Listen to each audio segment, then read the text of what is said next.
Hi everyone, it's day 5 and I'm Mary. Today we're going to talk about using your calendar. I know you have a calendar. It's on your phone, it's on your mobile device, it's hanging on the refrigerator.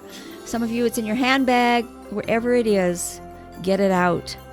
If it's not of a good size to write lots of things on it, go online, print one out, make one out yourself for every day from today right on through to the first of the year.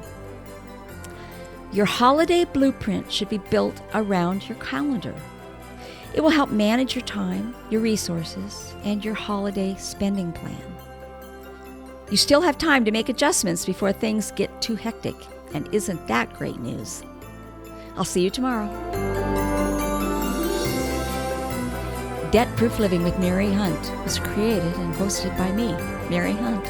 Produced by Julie Emerson with Harold Hunt, executive producer. Save time, save money every day, and make it easy on yourself. Subscribe at everydaycheapskate.com. That's where you will find all the ways you can follow Mary, Everyday Cheapskate, and Debt-Proof Living. Thanks for listening.